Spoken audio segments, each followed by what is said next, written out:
Bueno, vamos a ir comenzando. Hay mucho para ver hoy con respecto a la continuación de lo que es el Santo Rosario. Una oración como la misma Virgen le dijo al Padre Gobi, una oración simple, pero es su oración preferida, y por lo simple es efectiva.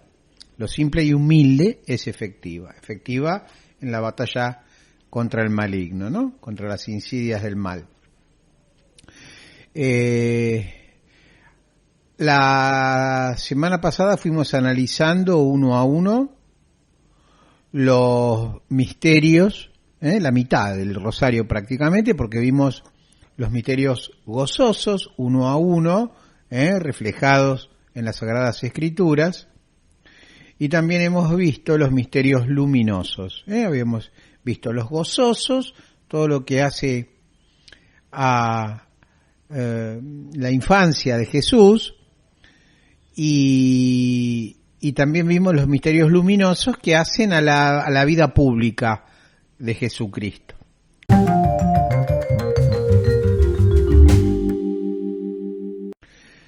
Hoy nos restan los misterios dolorosos. Obviamente por la palabra se darán cuenta, los misterios dolorosos son los que apuntan a describir la pasión y la muerte de nuestro Señor Jesucristo. Y también veremos los misterios gloriosos, en donde se describe la resurrección de nuestro Señor hasta su ascensión al cielo, Pentecostés, la venida del Espíritu Santo, el nacimiento obviamente de la Iglesia en ese momento, y luego la asunción de nuestra Madre al cielo en cuerpo y alma, y su coronación como Reina y Señora de toda la creación.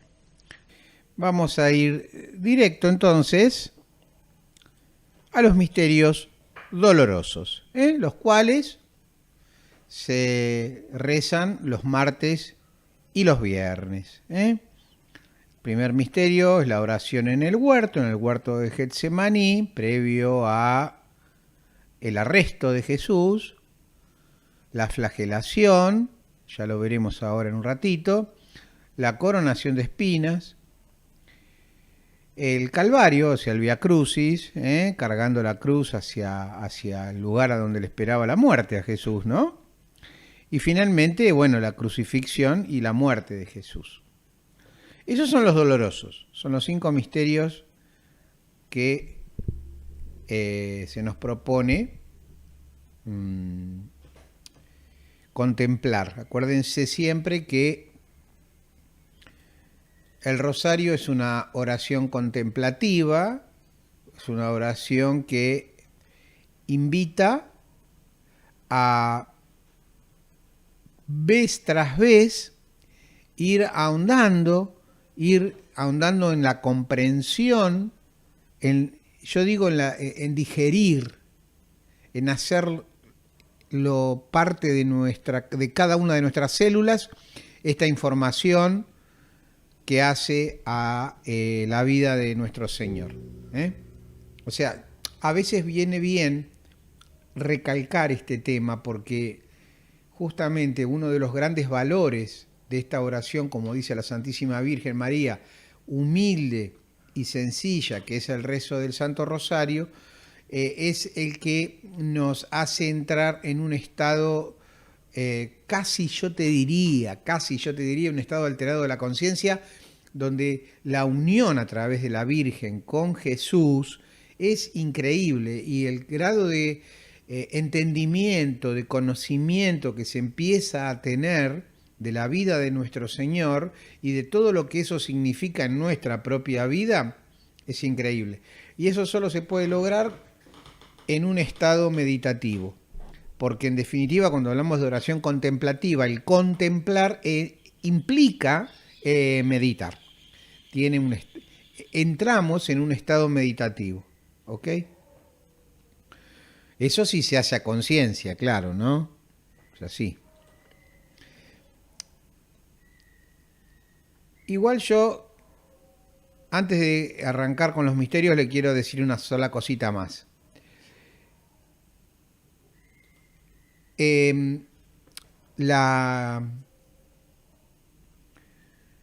A veces pasa que todos tenemos obligaciones, ¿verdad?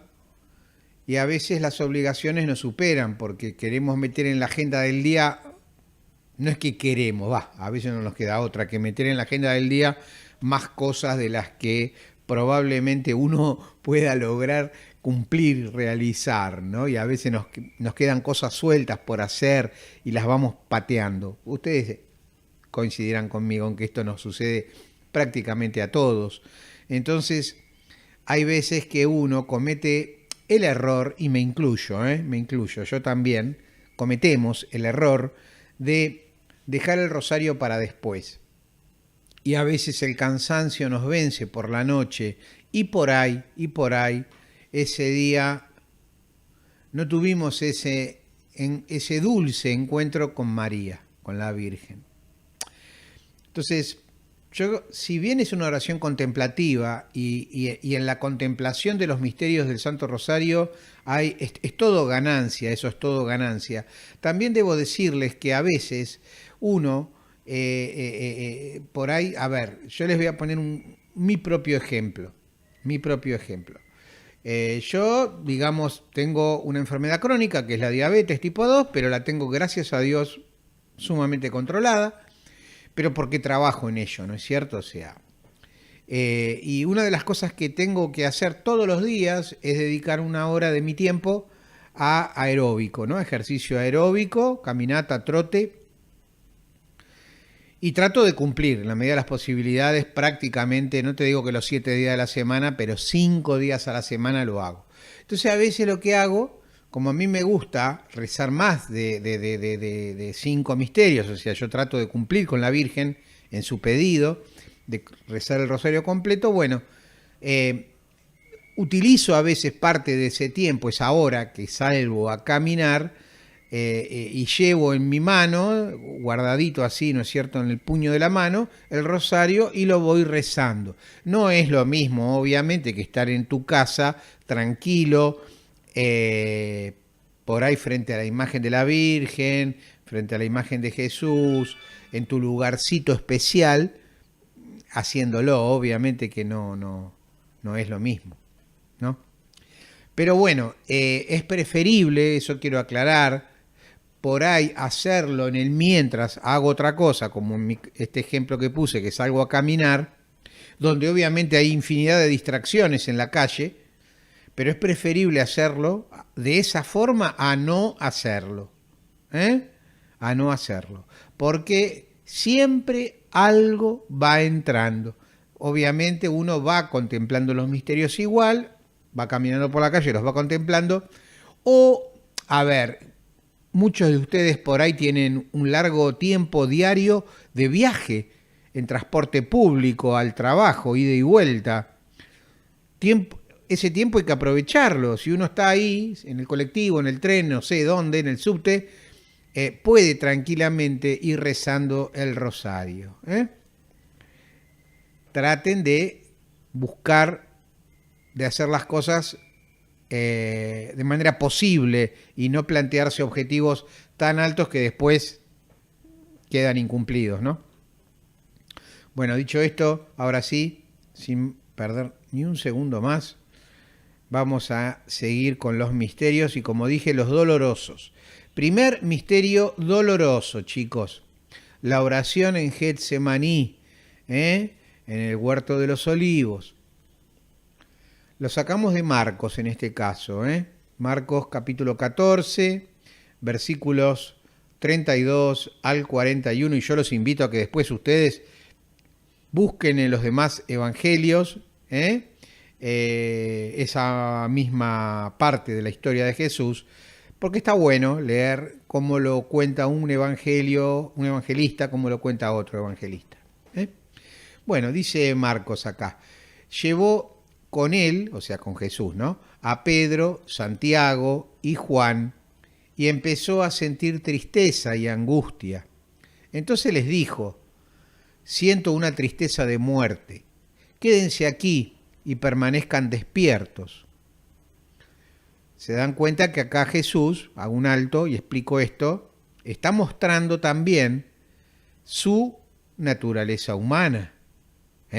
Si bien es Dios, es hombre al mismo tiempo. Por eso él sintió una tristeza de muerte, tal como cualquiera le puede pasar, ¿no? Un condenado a muerte, obviamente no va a estar tirando manteca al techo, no va a estar contento y feliz. Va a estar angustiado. Bien, y acá sucedía esto. Siento una tristeza de muerte, les dijo a los 3 discípulos amados, quédense aquí y permanezcan despiertos. Se adelantó un poco, se postró en tierra y oraba que, si era posible, se alejase de él aquella hora. Decía, Padre, tú lo puedes todo, aparta de mí esta copa, pero no se haga mi voluntad sino la tuya. Atenti con esto, Cuando pedimos y nos enojamos cuando Dios no nos da lo que pedimos, pero que no se haga mi voluntad sino la tuya. Volvió y los encontró dormidos. Dice a Pedro, Simón, ¿duermes? ¿No has sido capaz de estar despierto una hora? Permanezcan despiertos y oren para no caer en la tentación. El espíritu está dispuesto, pero la carne es débil, ¿no? Famosa frase. Volvió otra vez y oró repitiendo las mismas palabras. Al volver, los encontró otra vez dormidos porque los ojos se les cerraban de sueño y no supieron qué contestar. Volvió por tercera vez y les dice, todavía dormidos y descansando, basta. Ha llegado la hora en que el Hijo del Hombre será entregado en poder de los pecadores. Vamos, levántense, se acerca el traidor, obviamente refiriéndose a Judas. Obviamente el relato continúa y continúa con todo lo que fue luego el juzgarlo, los azotes. Bueno, yo les leo este pedazo, esta parte, Marcos 14 del 32 al 41, que es donde justamente habla de eso, de la oración y su agonía de alguna manera, su gran angustia por saber que llegaba su hora, ¿no es cierto? Y que sus amigos no fueron capaces siquiera de acompañarlo, se sintió solo. Humano, esta es la parte más al desnudo de la naturaleza humana de nuestro Señor. Bueno, segundo misterio, misterio doloroso, que sería en este caso la flagelación de Jesús, o sea, los 40 latigazos atado a un poste, que era la forma en que los romanos castigaban. Tenemos 3 citas diferentes de 13 evangelios, elegí 2 citas de Marcos y una de Juan, ¿no? En Marcos 14, capítulo 14, versículo 65 nos dice Marcos, después algunos comenzaron a escupirlo y tapándole el rostro lo golpeaban mientras le decían profetiza, y también los servidores le daban bofetadas. Por otro lado, Juan, en el primer versículo del capítulo 19, aclara, bien clarito lo dice, Pilato mandó entonces azotar a Jesús. Y nuevamente retomando Marcos, pero el capítulo 15, versículo 15, nos dice, y Pilato, queriendo satisfacer al pueblo, les soltó a Barrabás y entregó a Jesús, después de azotarle, para que fuese crucificado. O sea que no queda duda que fue azotado. Pero la cosa, el tormento de Jesús obviamente que recién empieza acá. A ver, yo quiero volver a aclarar algo que digo aclarar porque ya, o recordar, mejor dicho, nosotros lo hemos visto con ustedes hace casi un año atrás, en las últimas Semana Santa, la última del año pasado, para esta época más o menos, y hemos hablado sobre algunos detalles sobre la pasión de Jesús. Y fíjense que los latigazos, en general, se daban los 40 latigazos y la persona se la bancaba. Si ellos veían que la persona se iba a morir ahí, porque era, había riesgo de muerte, porque no era que le pegaban con un, no sé, con un tiento de cuero, con un látigo común. Eran tres cuerdas con unas bolas, que no eran bolas, eran como una coma, como la uña del gato, de plomo, que cuando le pegaban en la espalda, los latigazos esos, desgarraba la carne, los músculos de la espalda.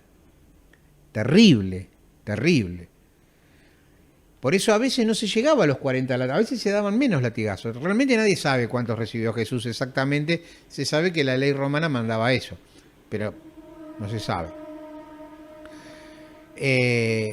Y llama la atención, a mí por lo menos me llamó siempre la atención desde muy chico, la gran saña de los soldados romanos, que no tenían un pito que ver con el tema de lo que el Sanedrín, el lobby, vamos a decir, porque fue un lobby político del Sanedrín en contra de Jesús. No tenía nada que ver. Es más, Pilato no lo quería mandar ni a azotar, ni mucho menos a matarlo, mucho menos a ejecutarlo, mucho menos. No quería saber nada. Pero vieron como dijo ahí Marcos, le entregó, tuvo que hacer el cambiazo por Barrabás, porque el pueblo, digamos, de alguna manera envalentonado, arengado por el Sanedrín, pedía eso. Porque ellos lo que querían era liberarse de los romanos. Y Barrabás era, como quien diría hoy, ponerle un terrorista. Pero un tipo que obviamente estaba con el pueblo de Israel, entonces como está, era un hebreo. ¿Entienden? Lo veían como un redentor ahí de lo que es lo terrenal. Y todo el mundo es como que se olvidó de todas las cosas que hizo Jesús. De curar leprosos, ciego, paralítico, resucitar gente. Todo eso parece que no contó en ese momento. Bueno, entonces, vamos a ver ahora el tercer misterio doloroso, que es la coronación de espinas, ¿no? Acá el evangelista Juan, en el capítulo 19, la continuación de lo que habíamos leído antes, ahora el versículo 2 y 3, nos dice: los soldados tejieron una corona de espinas y se la pusieron sobre la cabeza. Lo revistieron con un manto rojo y acercándose le decían: salud, rey de los judíos, y lo abofeteaban. Ahí es donde yo les digo de esa hazaña que tenían con Jesús estos muchachos, ¿no? Los soldados romanos. Una cosa que a mí siempre me llamó la atención. Pero bueno, vale decir que la corona no era tal, la corona de espinas, digo, no era tal, no era una corona, sino que era un casco de espinas hecho con una planta que no me acuerdo ahora el nombre, es una planta que crece en esa zona, que dicen que las espinas son muy filosas y clavan hondo, clavan profundo. Y ustedes saben perfectamente que el cuero cabelludo sangra muchísimo, muchísimo. Por eso muchas veces, en algunas apariciones que Jesús ha tenido, como le pasó a Catalina Rivas, por ejemplo, ¿se acuerda cuando vimos la Santa Misa? Su rostro aparece absolutamente lleno, cubierto de sangre.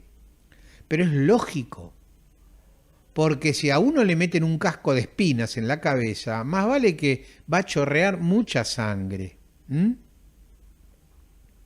Imagínense el grado de debilidad de este hombre, Jesús el Cristo, dado que ya había perdido bastante sangre, imagino, en lo que fue la flagelación, y ahora también cuando le meten ese casco de espinas en la cabeza, ¿no? Ya debería haber estado, obviamente, y más allá de lo que fue, desde ya lo digo, creo que no vale la pena aclararlo demasiado, no solamente la tortura, porque fue una tortura física, sino la tortura psicológica. Le pegaban en la cabeza, le vendaban los ojos, profetizá, ¿quién te pegó? ¿Ok? Bravo, ¿no es cierto? Es bravo. Vamos a ver ahora el cuarto misterio doloroso. Acá directamente ya estamos viendo que a Jesús le colocan la cruz encima para que la cargue hasta el Calvario. Yo acá quiero aclararles una cosa, porque esto es algo que, claro, imagino que debe haber motivo para representar a Jesús. ¿Vieron en las iglesias los cuadritos que están al costado? Son las estaciones de este misterio, del Vía Crucis. No este misterio, de los misterios dolorosos, mejor dicho. El Vía Crucis. Y a Jesús se lo representa con la cruz como puesta en un hombro que la va llevando, ¿no? Bueno, no era así, No era así.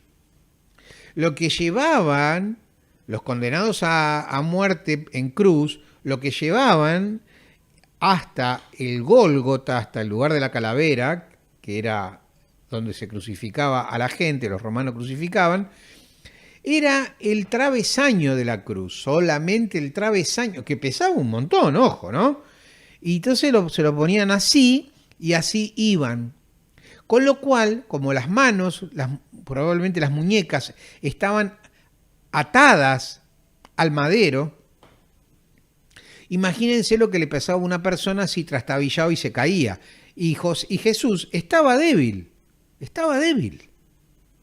Y de hecho, en el Vía Crucis hay caídas de Jesús, donde encima le pegan con el látigo obligándolo a que se levante. Y por eso en la sábana santa se nota que el tabique estaba desviado, porque seguramente se pegó el porrazo de cara al piso, porque no tenía manera de poder atajar la caída.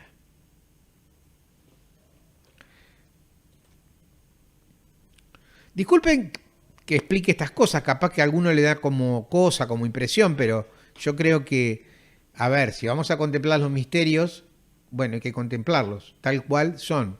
Y los dolorosos son dolorosos, a ver, por algo se llaman dolorosos, no es una obra de teatro, estamos viendo, repasando en nuestra mente, en nuestro corazón, las vicisitudes que tuvo que atravesar nuestro Señor para poder cumplir con la voluntad del Padre, ¿no?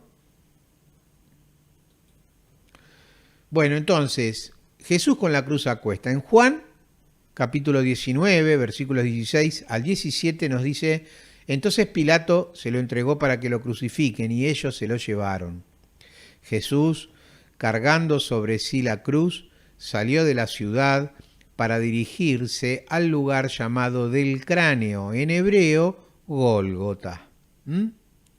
Por otro lado, el evangelista Lucas, en el capítulo 23, versículos 26 y 27, nos dice: cuando lo llevaban, detuvieron a un tal Simón de Cirene, que volvía del campo, y lo cargaron con la cruz para que la llevara detrás de Jesús. Lo seguían muchos del pueblo y un buen número de mujeres que se golpeaban el pecho y se lamentaban por él. O sea, llegó un momento que Jesús ya no reaccionó, ya no tenía fuerzas para seguir cargando el madero. Entonces lo engancharon al primero que se les cruzó en el camino, un tal Simón, de la localidad o la ciudad de Cirene, y que volvía del laburo el tipo, y dijeron: vení para acá. Y le hicieron cargar la cruz, y obviamente, como imagínense, el Imperio Romano era el que mandaba, calladito la boca, hizo caso y llevó la cruz. Vamos al último misterio doloroso, que tiene que ver obviamente con ya directamente la crucifixión y la muerte de nuestro Señor.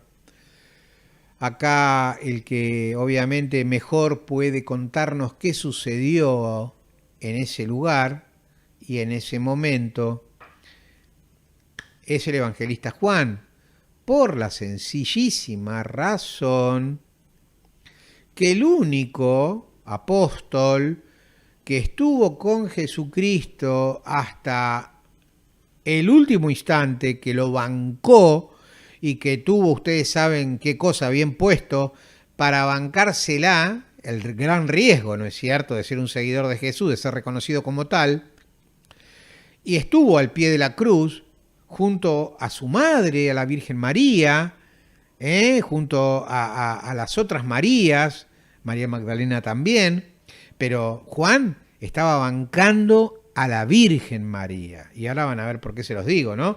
Y Juan, digamos, conoce el relato de Juan es de primera mano, porque Juan fue testigo directo de todo lo que sucedió en el Gólgota. Vamos a escucharlo. Es Juan capítulo 19 del versículo 18 al 30. Allí lo crucificaron y con él a otros dos, uno a cada lado y Jesús en el medio. Pilato redactó una inscripción que decía Jesús el Nazareno, rey de los judíos, y la hizo poner sobre la cruz. Muchos judíos leyeron esta inscripción porque el lugar donde Jesús fue crucificado quedaba cerca de la ciudad y la inscripción estaba en hebreo, latín y griego. Los sumos sacerdotes de los judíos dijeron a Pilato: no escribas el rey de los judíos, sino este ha dicho: yo soy el rey de los judíos. Pilato respondió: lo escrito, escrito está. ¿Se dan cuenta, no? Pilato, la verdad, no le gustaba ni un poquito crucificarlo a Jesús. Bueno, después que los soldados crucificaron a Jesús, tomaron sus vestiduras y las dividieron en 4 partes, una para cada uno. Tomaron también la túnica, y como no tenía costura, porque estaba hecha de una sola pieza de arriba a abajo, se dijeron entre sí: no la rompamos, vamos a sostenerla para ver a quién le toca. Así se cumplió la escritura que dice: se repartieron mis vestiduras y sortearon mi túnica. Esto fue lo que hicieron los soldados. Bueno, antes de pasar a la siguiente placa, porque no llegamos todavía al versículo 30, quiero hacerles un comentario. Rescato acá cuando dice, tomaron también la túnica, ¿no? O sea, perdón, dice, tomaron sus vestiduras y las dividieron en 4 partes, una para cada uno. O sea, ¿vieron? ¿Me entienden, no es cierto? Las vestiduras las dividieron en 4 partes, qué sé yo, no sé, y habrán cortado por la costura, porque después aclara que la túnica, como no tenía costura, entonces la sortearon. Ahora, ¿qué quiere decir esto? Más allá de que se cumplió la escritura, la profecía, además de eso, esto nos está diciendo que como era la costumbre, porque era parte del castigo, digamos, era que el crucificado estaba desnudo. Obviamente, imagino por una cuestión básica de respeto, todos los crucifijos, Jesús aparece como con una suerte de pañal. Pero Jesús sufrió la mayor de las humillaciones, todo lo que se le pueda ocurrir a ustedes, tanto físico como psicológico. Bueno, seguimos con Juan, un poquitito más. Dice, junto a la cruz de Jesús estaba su madre y la hermana de su madre, María, mujer de Cleofás, y María Magdalena. Al ver a la madre y cerca de ella al discípulo a quien él amaba, Jesús le dijo: mujer, aquí tienes a tu hijo. Luego dijo al discípulo: aquí tienes a tu madre. Y desde aquel momento el discípulo la recibió en su casa.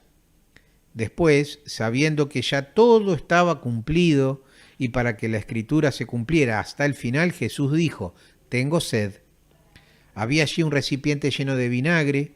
empaparon en él una esponja, la ataron a una rama de hisopo y se la acercaron a la boca.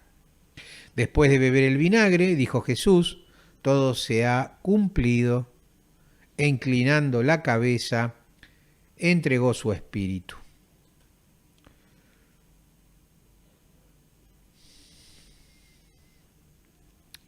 Son lecturas muy fuertes, obviamente, pero yo los aliento a profundizar en estos pasajes de los evangelios, no solo el de Juan, lean también los otros. Juan, por ejemplo, es el único que aclara lo de la lanza en el costado, que le iban a quebrar las piernas, porque él estuvo. Por eso, sigan leyendo, es más largo, yo tengo que ponerlo lo justo y necesario de lo que es hasta su muerte. Pero luego el relato obviamente continúa cuando también lo bajan de la cruz.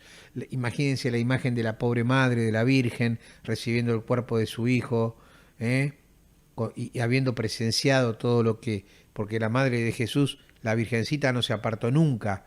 Estuvo en el Vía Crucis, estuvo en el Calvario desde ya. Bueno, y aquí es donde ustedes entienden por qué razón Juan era el discípulo más amado de Jesús. Era el más chico, era el más jovencito, era un adolescente, y por eso, dice Juan, la recibió en su casa, y por eso Juan vivió mucho después de la muerte de Jesús en Éfeso, que era donde estaba la casa de la Virgen. En fin, bueno, muy interesante todas estas cosas. Yo creo que vale la pena y no le encuentro otra forma, no le encuentro otra forma de aumentar el amor a Dios que no sea a través de la contemplación de estos misterios, el gran conocimiento que nos va a dar el recorrer cuenta tras cuenta el rosario entre nuestras manos, e ir al mismo tiempo, obviamente, haciendo contemplación de estos misterios. En fin, bueno, estos fueron los misterios dolorosos, y nos quedarían entonces ahora el triunfo, por supuesto, el triunfo de Jesucristo sobre la muerte y sobre el pecado, y muchas cosas más, todas para que, obviamente, todos estos 5 misterios apuntan de manera directa a glorificar a Dios, a glorificar su santo nombre, a glorificar todo su reino celestial. Y comenzamos con la resurrección de Jesús, sigue luego la ascensión al cielo, a la diestra del Padre. Luego la venida del Espíritu Santo, Pentecostés, donde ahí finalmente los discípulos entendieron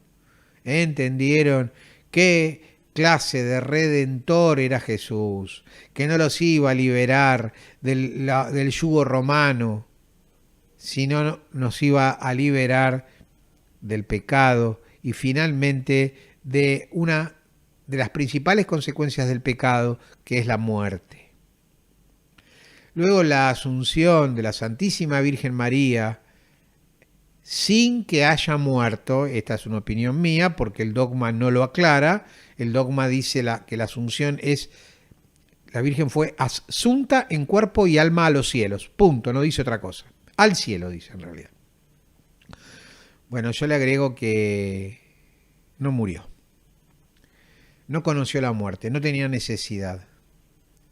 Ya lo hemos explicado justamente en la última Pascua y lo volveremos a hacer seguramente la próxima Pascua, ¿no? Y luego la coronación de la Santísima Virgen María como reina, como señora de toda la creación. Bueno, vamos a evaluar rápidamente estos 5 misterios. Primero la resurrección de Cristo. Mateo capítulo 28, versículos 1 al 8, esto está en todos los evangelios, bueno, hemos elegido Mateo. Pasado el sábado, al amanecer del primer día de la semana, María Magdalena y la otra María fueron a visitar el sepulcro. De pronto se produjo un gran temblor de tierra. El ángel del Señor bajó del cielo, hizo rodar la piedra del sepulcro y se sentó sobre ella. Su aspecto era como el de un relámpago y sus vestiduras eran blancas como la nieve. Al verlo, los guardias temblaron de espanto y se quedaron como muertos. El ángel dijo a las mujeres: no teman, yo sé que ustedes buscan a Jesús, el crucificado. No está aquí, porque ha resucitado como lo había dicho. Vengan a ver el lugar donde estaba y vayan enseguida a decir a sus discípulos: ha resucitado de entre los muertos, e irá antes que ustedes a Galilea. Allí lo verán. Esto es lo que tenía que decirles. Las mujeres, atemorizadas, pero llenas de alegría, se alejaron rápidamente del sepulcro y fueron a dar la noticia a los discípulos. Bien, yo creo que no cabe la menor de las dudas. Rapidito, sin dedicarle demasiado tiempo, porque ya, como digo, siempre en Pascua ahondamos mucho en todo esto. La piedra era imposible que la corra una sola persona. Eran ruedas, piedras redondas, muy pesadas, y lo tenían que hacer entre varios. Sin embargo, un ángel, un mensajero en realidad, ángel quiere decir mensajero, no necesariamente un ángel como tal, como lo que entendemos por ángel hoy, porque hoy, cuando hablamos de ángeles, hablamos de seres netamente espirituales, no corpóreos. Sin embargo, este tenía cuerpo, y vaya que lo tenía, que pudo correr la piedra, y habló cara a cara con las mujeres, ¿no? Su aspecto era como un relámpago, ¿no? O sea, ustedes saben cómo opino yo sobre estos pasajes bíblicos.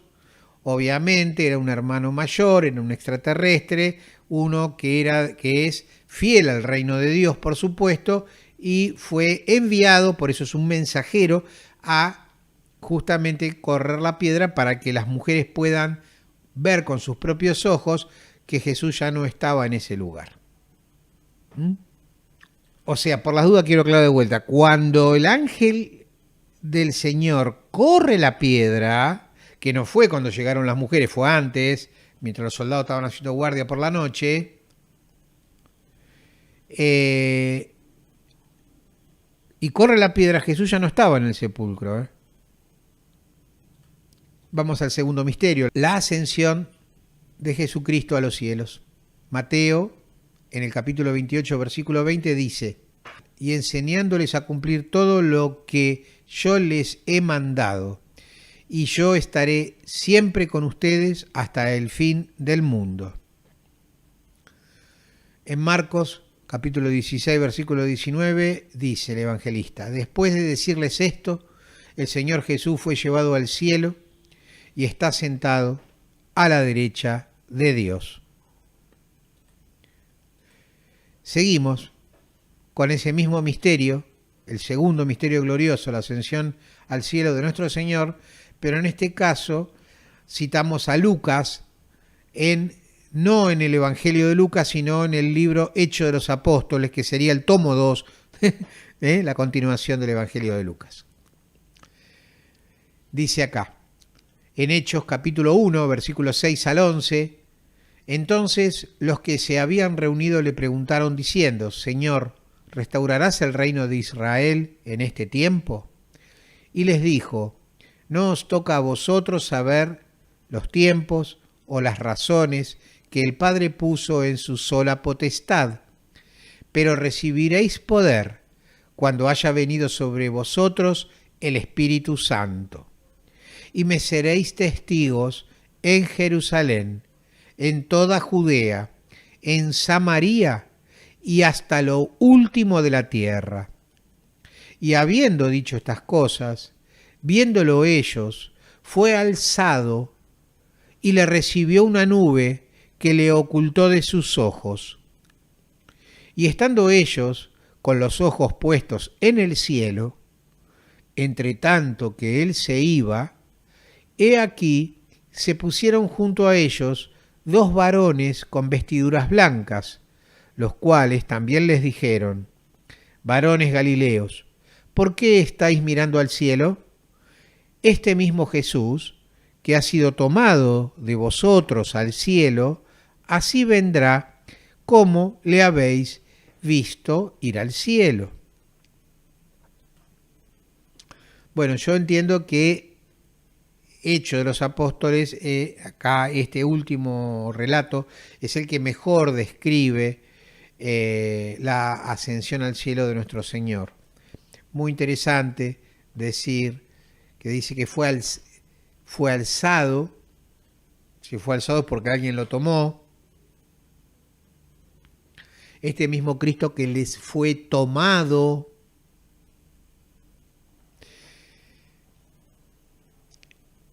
¿Entienden, no? Siempre hay... Él tenía un cuerpo físico. Si bien es Dios y se hace así, logra lo que quiere, yo creo que hay siempre detrás de todo esto algo más de data, algo más de información que está en cada uno entenderla o no entenderla. ¿No? Vamos a leerlo textual. Mira, para este de Hecho de los Apóstoles, elegí Reina Valera 1960 para la traducción directa, directa del griego al castellano. Dice, o sea, fíjense, ¿no? Y estando ellos con los ojos puestos en el cielo, entre tanto que él se iba, he aquí se pusieron junto a ellos 2 varones con vestiduras blancas. Fíjate que ni siquiera hablan de ángeles acá, porque no vienen del cielo. Esos 2 varones vestidos de blanco son de la tierra. Fíjate el grado de conocimiento de estas cosas que los discípulos tenían. Porque para cuando Lucas escribe esto, obviamente ya había recibido el Espíritu Santo.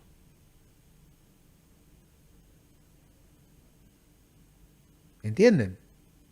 O sea, a Lucas se lo contaron, porque Lucas no lo vio. Porque Lucas no fue un discípulo directo de Jesús. Sin embargo, fíjense que es uno de los evangelistas y es uno de los tipos que más cosas relatan de Jesús diferentes a las que relatan los demás. Por ejemplo, todo lo que tuvo que ver con la prima de la Virgen, con Isabel, Zacarías, el nacimiento de Juan el Bautista, la anunciación, cuando viajan tienen que ir a Belén por el censo, da datos precisos de quién gobernaba. Muy puntilloso Lucas, muy puntilloso, y aclara que eran 2 varones vestidos de blanco. Acuérdense cuando vimos la hermandad blanca, oriunda de la tierra, intraterrenos que viven debajo de la superficie terrestre. Nada del otro mundo, en cuevas, ahí nomás, no muy abajo, ahí nomás, pero debajo de la tierra. Muchos de ellos, yo les recuerdo, son personas descendientes, por supuesto, de los lemurianos, de los atlantes, antes del diluvio. Bueno.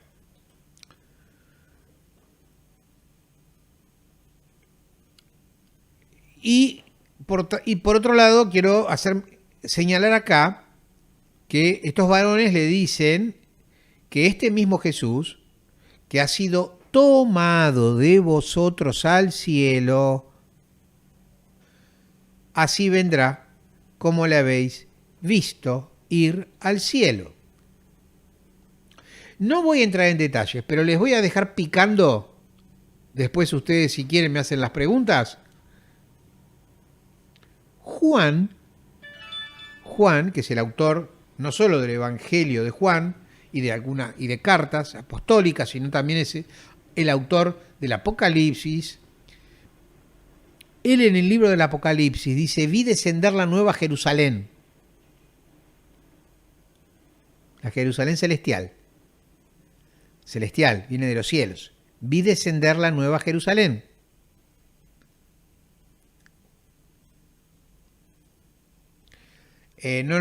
Como sé que hay gente que no conoce las charlas anteriores, llego hasta ahí nomás. Se las dejo picando, como digo, porque no quiero escandalizar a nadie, no es mi intención, todo lo contrario. Yo lo que quiero es que ustedes ganen en fe, que ganen en fervor amoroso a la figura de nuestro Señor Jesucristo y de su Madre, la Santísima Virgen María. Obviamente, ante todo el Padre Celestial y el Espíritu Santo de Dios. Bien. Vamos al siguiente misterio, el tercer misterio en este caso, glorioso, que es la venida del Espíritu Santo. Yo les recomiendo, se los digo con mucho énfasis, que cada vez que ustedes les toque rezar el tercer misterio glorioso, la venida del Espíritu Santo, Pentecostés, la venida del Espíritu Santo sobre la Santísima Virgen María, los apóstoles y el resto de los discípulos, los invito a que cada vez que recen ese misterio, pidan al Padre que está en los cielos, que envíe el Espíritu Santo a ustedes, que ustedes, cada uno de nosotros, seamos capaces de recibir nuestro propio Pentecostés, que sea el Espíritu Santo, atiéndanme bien, el que nos llene de sabiduría para saber caminar por la vida de la manera que Dios quiere que sea, sabiduría, ciencia, fe. Esas tres no dejen de pedirlas nunca. La ciencia es para estar dispuestos a entender los misterios de la fe. Y entender que no tienen todos, como siempre les enseño, por qué ser misterios.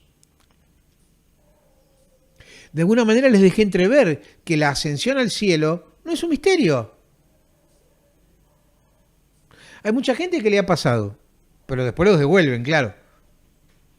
Pero el reino de Dios está en los cielos y también está en la tierra. Acuérdense siempre de eso.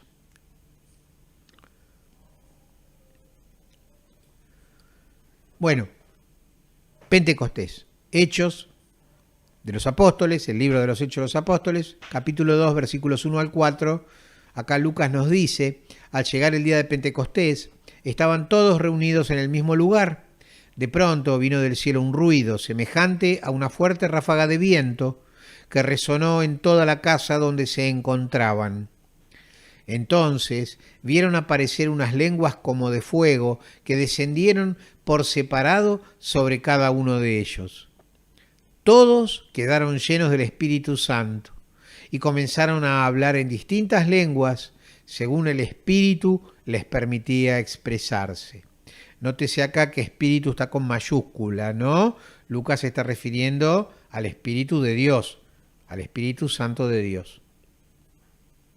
Bueno, no hay mucho más para agregar acá, nada más decir que hasta ese momento nadie, salvo la Virgen María obviamente, nadie había tenido un 100% de comprensión acerca de de los hechos que ellos mismos durante 3 años habían vivido al lado del Señor. Yo creo que recién ahí, no creo, estoy seguro que recién ahí entendieron, comprendieron acabadamente quién era Jesús.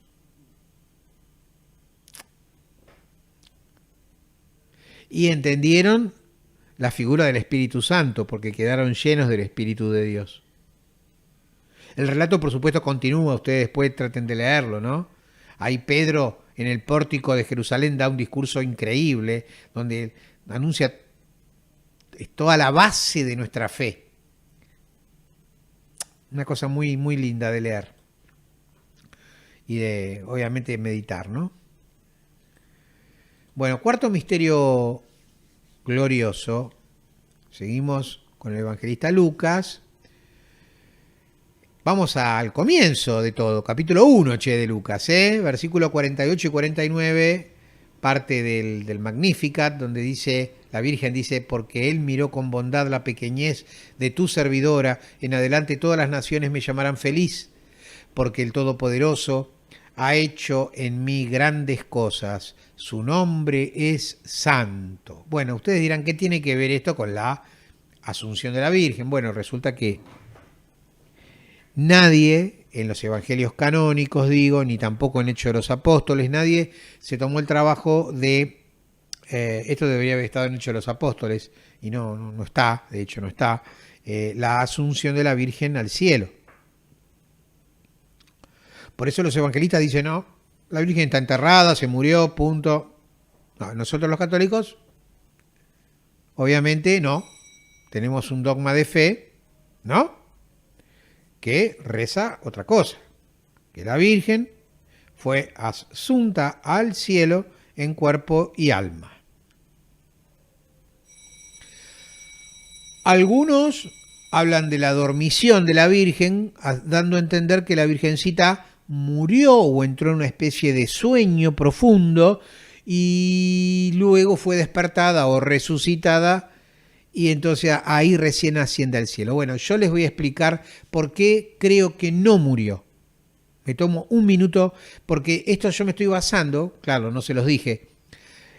Hay un evangelio apócrifo, un evangelio no canónico, se llama evangelios, hay varios, ¿no? Hay un grupo de evangelios apócrifos que son los evangelios asuncionistas, y yo me estoy basando en un evangelio apócrifo cuya autoría se le atribuye a Juan Evangelista. No se olviden que Juan fue el que recibe a la Virgen como madre y vivió con la Virgen. Bueno, nada. Ahí no dice que la Virgen haya fallecido, ¿no? Pero queda medio como en la nebulosa. Y yo les voy a dar mi opinión. No murió. ¿Por qué no murió? Sencillamente la Virgen es la Inmaculada Concepción. La Virgen nunca, jamás sufrió las consecuencias del pecado original de Adán y Eva. ¿Qué dije yo antes? En esta charla hoy lo dije. Que la primera consecuencia directa del pecado original es la muerte. El ser humano conoce la muerte a partir del pecado de Adán y Eva. Antes, Adán y Eva eran inmortales, no morían. O a lo mejor morían, pero qué sé yo cuándo, miles y miles y miles de años. Bueno, acuérdense que esto también lo hemos visto en charlas ya hace año y medio más o menos atrás, sobre el por qué se vivía tanto antes, ¿no? Acuérdense de eso, de la genética adámica, que lo hemos visto. Pero en definitiva, la Virgen María, primero que su madre Ana era terrícola desde ya, pero los genes paternos no eran de este mundo. No tuvo nada que ver Joaquín en la concepción de la Virgen María. Y fue concebida sin pecado original, sin mácula, sin mancha. Por eso es Inmaculada Concepción. Ya de por sí su genética obviamente es distinta, dado que el 50% de su genoma no es de la Tierra. Es de humanos más evolucionados, obviamente. Y insisto, no conoció pecado, nunca pecó. Si no pecó y si no arrastró ni siquiera las consecuencias del pecado original, que alguien me explique por qué tenía que morir. Y aparte no es la única. Elías no murió, fue llevado en un carro de fuego al cielo. Enoc no murió porque Dios se lo llevó, dice el Génesis.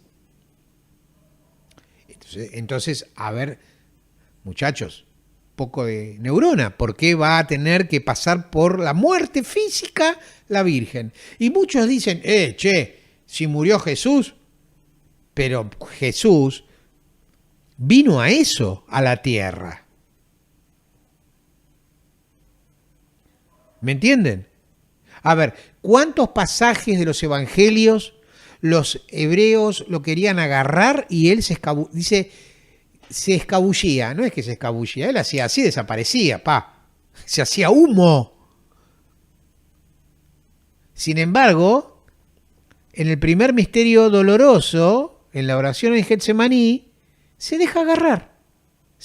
Después de la oración, vieron que dice el traidor está cerca, está viniendo. Si siguen leyendo el Evangelio van a ver.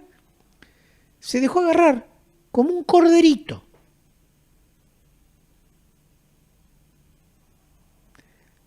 Y de alguna manera, Jesús dejó que pasara. Yo no te voy a decir que lo provocó, pero dejó que se cumplan las Escrituras, porque era necesario, era la voluntad del Padre.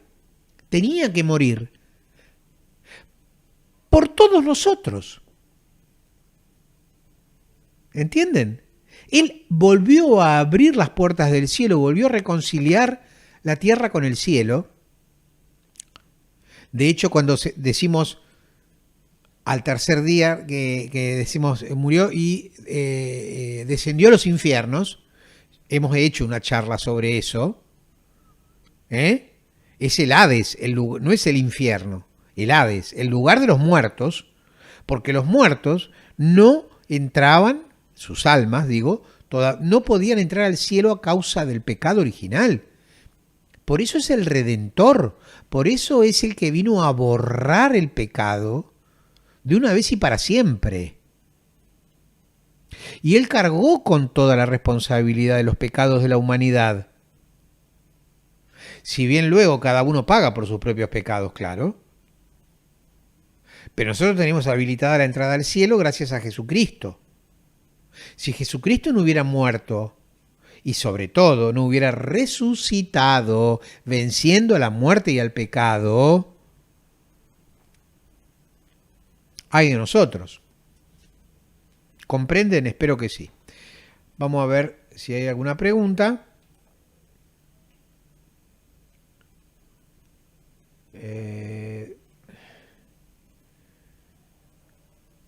Dice Graciela de vuelta, se escribe, dice sí, pero hay algunos que meten la pata muy seguida y en cosas muy graves. Sí, obvio, más vale, Graciela, ya lo sé.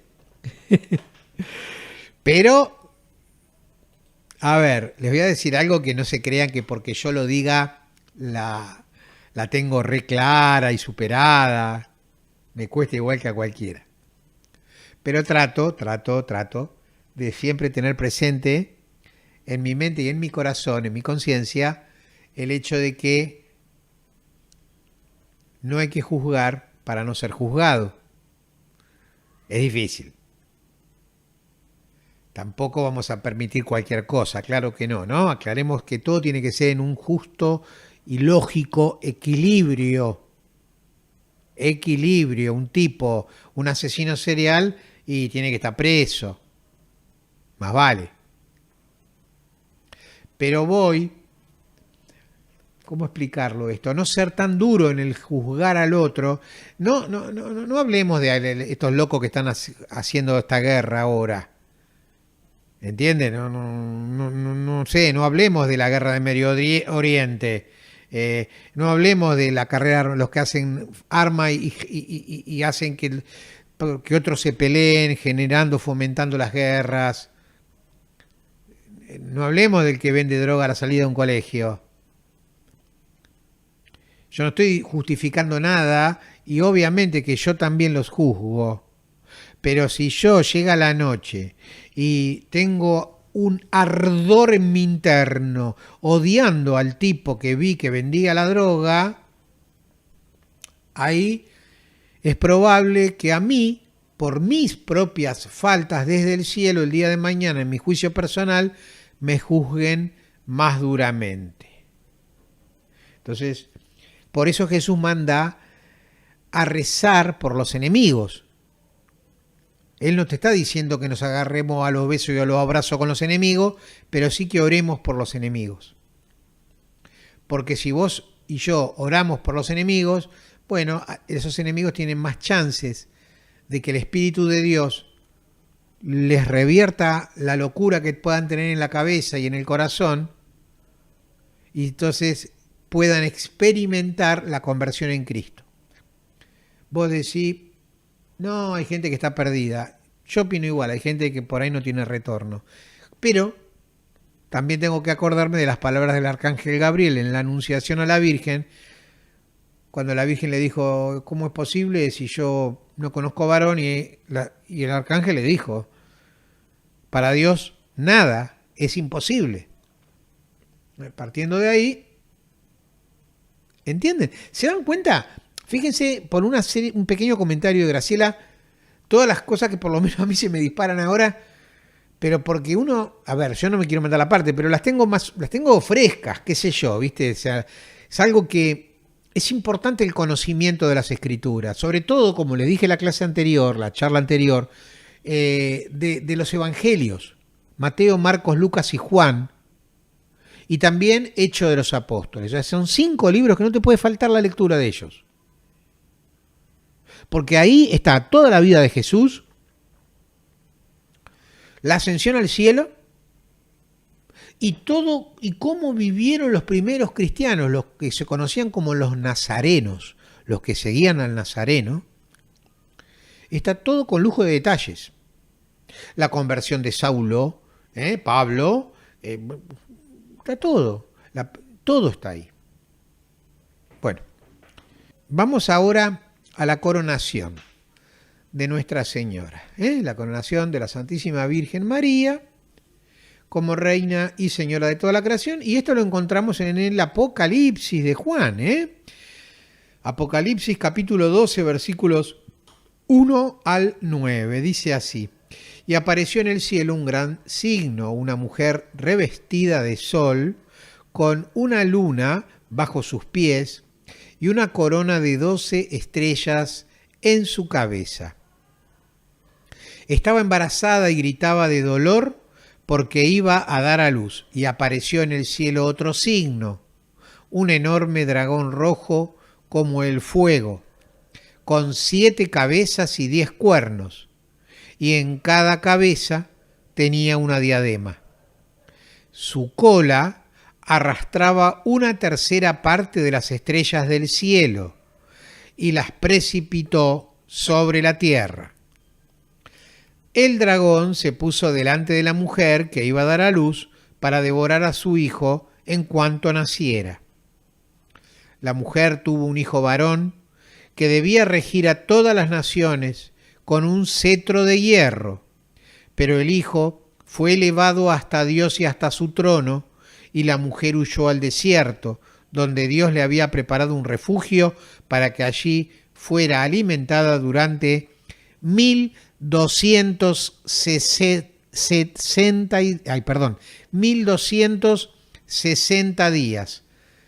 A ver, acuérdense de la cifra.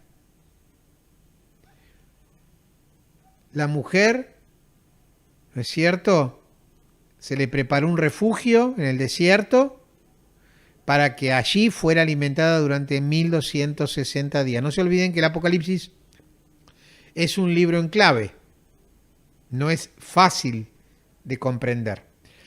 Antes de pasar a la segunda placa, que es la continuación de este relato del Apocalipsis 12, del 1 al 9, antes de sacar esta placa de pantalla, déjenme decirles lo siguiente. Obvio que la mujer, revestida de sol, con la luna bajo sus pies y una corona de 12 estrellas en su cabeza, es la Santísima Virgen María, coronada justamente con esas 12 estrellas, como la reina y la señora de todo lo creado.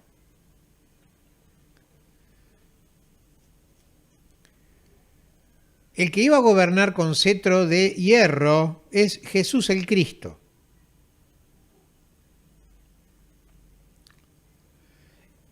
El dragón, ¿sí?, de 7 cabezas y 10 cuernos, Juan dice que con la cola arrastraba una tercera parte de las estrellas del cielo y las precipitó sobre la tierra. Esas estrellas del cielo precipitadas sobre la tierra son los demonios, todos.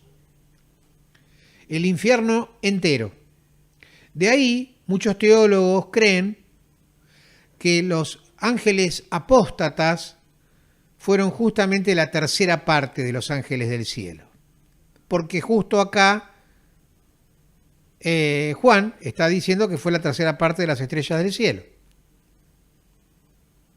Y siempre se creyó que los ángeles brillaban como las estrellas del cielo.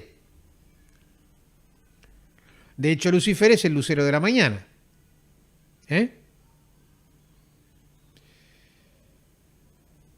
Y los 1260 días, si hacen la cuenta, son exactamente 3 años y medio. Y vos dirás, ¿qué tiene de raro eso? Acuérdense de la charla de la profecía de las 70 semanas del profeta Daniel. ¿Qué le dijo el arcángel a Daniel? Que la última semana, y estamos hablando de una semana agrícola, semana de 7 años, iba a estar dividida en 2 partes. La primera parte de tribulación y la segunda parte de gran tribulación. Se los dejo para que lo piensen, porque no es el tema de hoy, pero interesante, ¿no? Seguimos con Apocalipsis. Dice acá Juan, entonces se libró una batalla en el cielo. Miguel y sus ángeles combatieron contra el dragón y este contraatacó con sus ángeles. Atenti, está describiendo el Armagedón, la batalla final. Entonces se libró una batalla en el cielo. Miguel y sus ángeles combatieron contra el dragón y este contraatacó con sus ángeles, pero fueron vencidos y expulsados del cielo. Y así fue precipitado el enorme dragón, la antigua serpiente, llamada Diablo o Satanás, y el seductor del mundo entero fue arrojado sobre la tierra con todos sus ángeles. A ver si entienden que esto ya se cumplió. Parte, no todo, ya se cumplió. ¿O por qué se creen que los exorcistas están advirtiendo que desde hace algunos años han aumentado muchísimo, pero muchísimo, alarmantemente han aumentado los casos de posesión demoníaca? ¿Por qué se creen ustedes que los templos Umbanda crecen como plantas, uno en cada esquina? El culto a Satanás está cada vez más a la orden del día.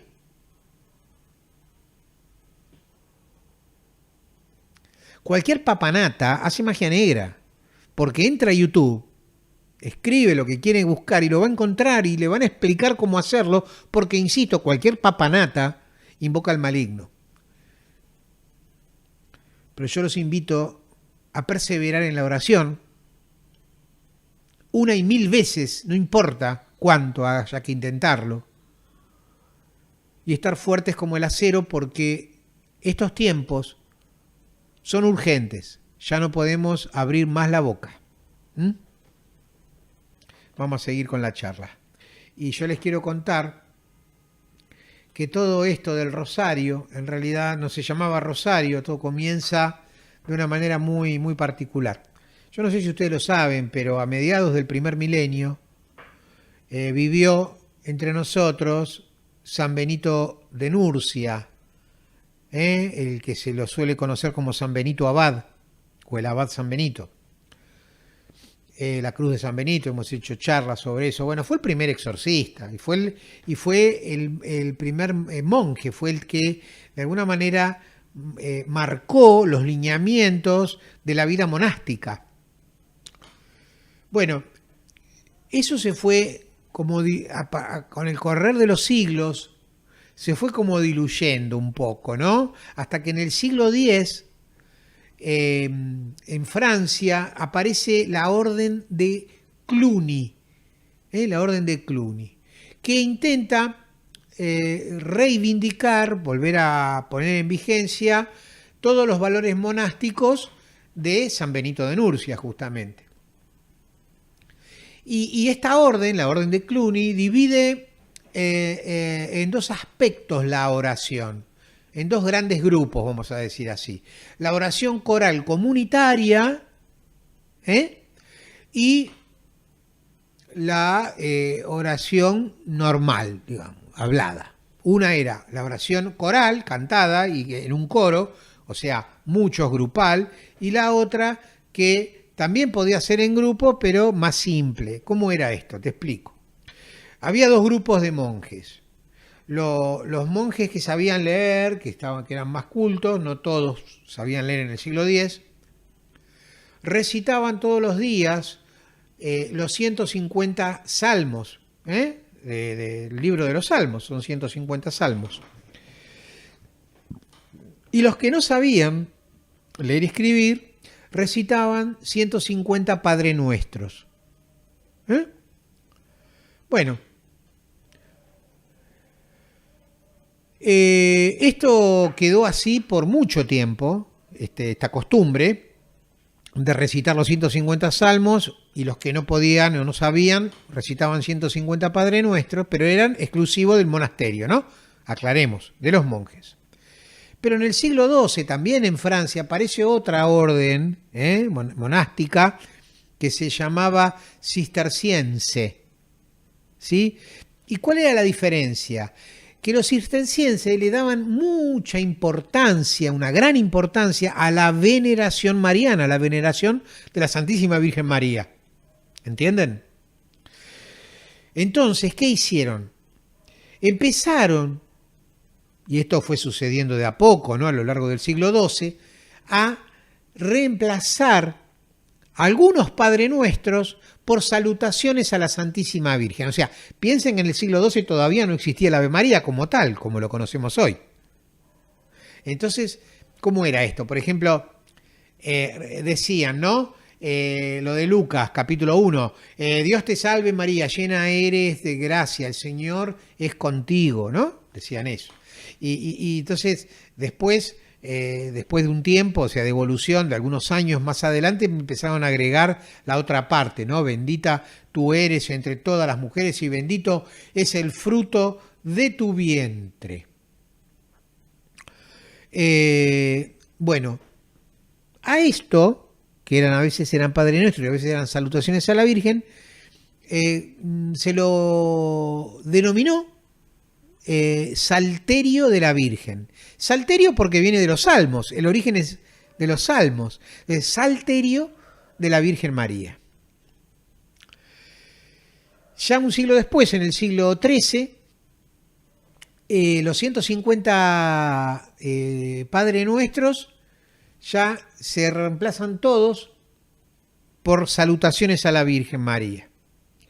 Pero ahí ya se le empiezan a agregar, qué sé yo, el saludo el final del saludo del ángel, por ejemplo, a ver cómo te digo, y bendito es el fruto de, esto ya lo que la saludación ya no del ángel, perdón, sino sería de Isabel, ¿no? La visitación a Isabel.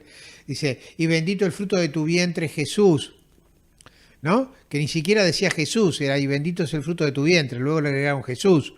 Entonces, después le agregaron, y bendito es el fruto de tu vientre, Jesús, que nació en Belén, o bendito es el fruto de tu vientre, Jesús, que murió en la cruz. ¿Entienden? ¿No? Y así fue de a poquito, de a poquito, de a poquito. Miren que llevó varios siglos.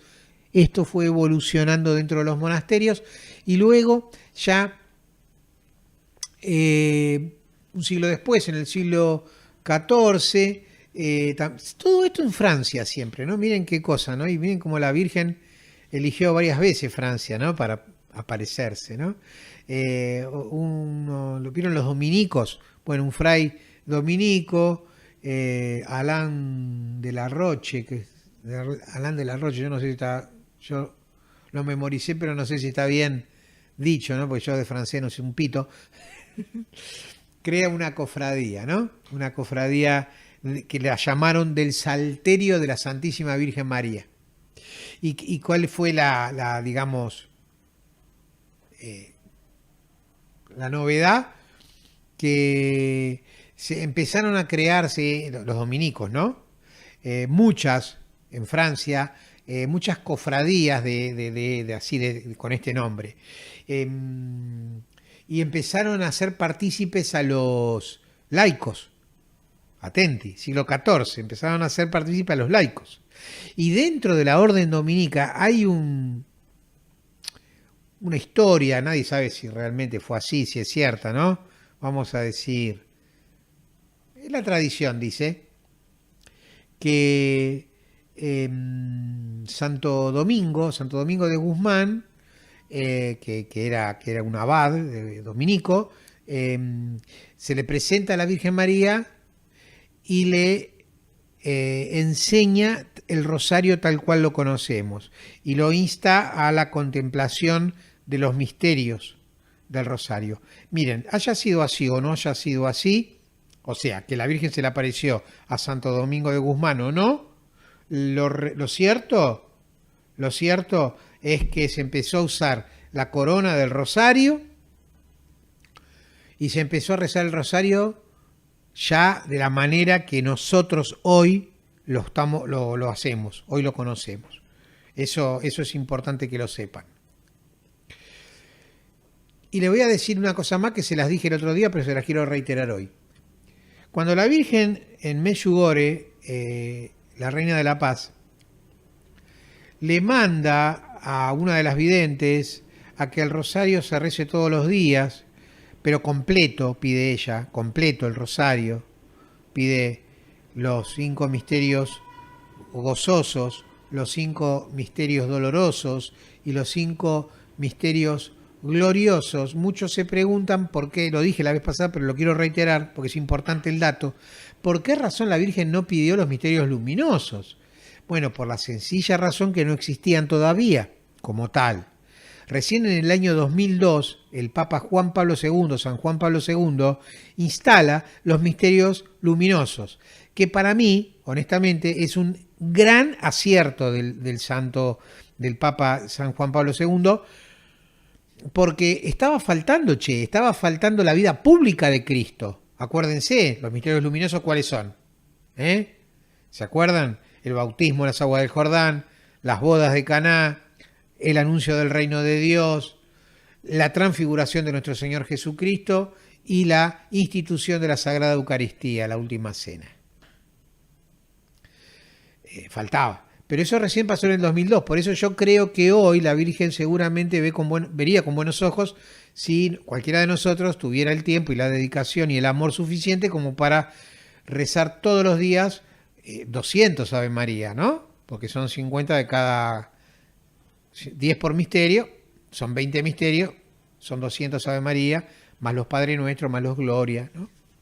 Y la coronilla sería una sola, pero si yo me siento 2 horas de mi tiempo, y 2 horas y moneda me lleva, y rezo la coronilla así, toda completa, o sea, las 4 veces, la parte que se le llama, también se le llama la coronilla, ¿no? Mucho mismo nombre a veces nos marea, pero ¿vieron la primer parte del rosario donde está... Acá. Donde esta parte, vamos a guardar la otra para no marear, esta parte donde está el primer Padre Nuestro, los 3 Ave Marías y el Gloria, a esta parte también se la conoce como coronilla. Y luego cuando vos terminás, cerrás nuevamente, ¿se acuerdan? Padre Nuestro, 3 Ave Marías y Gloria. Bueno, si vos rezás de una los 20 misterios, comenzás con la coronilla, pero vos seguís rezando y recién cuando terminás con el último misterio, en este caso glorioso, haces otra vez el Padre Nuestro, los 3 Ave Marías y el Gloria. Algo te ahorrás, ¿viste? Bueno, nada, quería por las dudas aclarar un poco eso. Vamos a ver si hay alguna consulta o algo. Ah, mirá qué bien. A ver, Graciela nos dice, después decime lo del lucero de la mañana que no entendí. Gracias. Nada, que Lucifer es uno de los príncipes de las tinieblas, ¿no? Tiene categoría de querubín. Y dice la tradición, pues esto no está en las Sagradas Escrituras, pero sí está en el Midrash. El Midrash, les recuerdo, la tradición oral hebrea, la palabra que fue pasando de boca en boca hasta que los más sabiondos, los rabinos más conocedores de la escritura, que sabían de memoria todo esto, en la diáspora, para que no se pierda, lo empezaron a escribir, y a eso es lo que se conoce como el Midrash, ¿no? El Midrash Rabbah. Que es palabra de Dios, claro que sí. Bueno, ahí sí está. Y se llamaba Luzbel, porque era el más brillante, el que más brillaba, era el más bello de la creación, porque de hecho el gran pecado de Lucifer fue la soberbia, querer ser Dios. Bueno, entonces dicen que en la tradición de que en las estrellas están, en el firmamento, cada estrella es un ángel creado por Dios, ¿no? Figurativamente, claro. El lucero de la mañana, el que más brillaba, la luz de la mañana, Luzbel. ¿Comprendés? Luz bella, una bella luz. Luego devenido en Lucifer. Pero en nuestra Biblia, tanto Antiguo como Nuevo Testamento, el único que aparece es la palabra diablo, malo o maligno y Satanás. Va de retro Satana, en latín, ¿no? Apártate de mí, Satanás le dijo a Pedro Jesús, ¿se acuerdan, no? Cuando Pedro lo fue a reprender, porque él les anunciaba que lo que le iba a pasar, y el otro, puta loco, ¿qué te pasa? Entonces le dijo, apártate de mí, Satanás, le dijo. Bueno, gracias a todos, chicos. Un abrazo del corazón, de corazón a corazón. Que Dios los bendiga y los proteja siempre. Chao, nos vemos.